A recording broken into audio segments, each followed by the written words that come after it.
طبعا هنا راح اسوي مدفون الدجاج، فاخذت الدجاجة وفتحتها بهاي الطريقة. حطيت عليها كركم ولون اصفر وبهارات مشكلة وبس. هاي شكل الدجاج بعد ما خلاص فركتها مرة مضبوط بالبهارات. طبعا حطيت لها ملح، نسيت اذكر لكم اني حطيت الملح. الان راح نبدأ نبلش شغل. هنا صفيت البصل والثوم، ممكن اذا عندكم فلفل بارد تحطون اذا انتم حابين. بعدين راح اجيب الدجاجة وراح احطها بهذا المنظر. حطيتها بهذا الشكل بحيث ان الجلد يكون تحت وهذا السايد يكون فوق. اوكي. الان راح اعلمكم ايش راح اسوي. حطيتها بهذا الشكل بحيث ان الجلد يكون تحت وهذا السايد يكون فوق. اوكي. الان راح اعلمكم ايش راح اسوي. فتت انا هنا مكعب مش ماجي، نوع اخر بس انه مكعب مرق الدجاج. راح اغطي القدر واضغطها مدة 10. طبعا هنا قدر الضغط قصرت عليه وخليه الان 10 دقايق.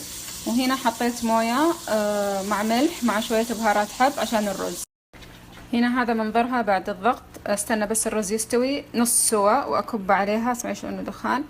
اللي سأل بالنسبة للحم نفس الشيء، بس وقت من الأسئلة كم مقدار الماء، ما حطيت ولا نقطة ماء. حتى اللي بتستخدم اللحم لا تحطوا موية، لأنه هو اللحم أو الدجاج والبصل بتنزل.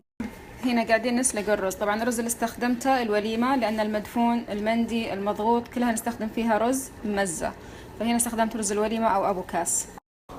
بعيد بعض الأمور لأن كثير أسئلة وصلتني. تحت حطيت زيت، بصل، ثوم فقط فوق الدجاج. ما حطيت طبعا ولا نقطة ماي. حتى لو بتسوونها بلحم لا تحطوا ماي. زيت، بصل، ثوم. إذا عندكم فلفل بارد ممكن، أنا ما كان عندي، ممكن تضيفون له بقدونس أو كزبرة. هذا الرز سلقناه نص سلق. الآن راح أصفيه وأحطه على الدجاج. هنا حطيت الرز اللي مستوي نص سوا مش سوا كامل، وراح أحط إما زعفران، بس أولاد ما يحبوا الزعفران، أو لون أصفر. الآن راح أغطيه وأضغطه تقريبا 5 دقايق. يعني بعد الصفارة تطلع صوت أقصر عليه وأخليه 5 دقايق وبعدين راح يكون جاهز. خلصت الوصفة ما شاء الله تبارك الله. طبعا ضغطتها تقريبا 8 دقايق مش 5 دقايق احتياطا. الآن راح أسكبها.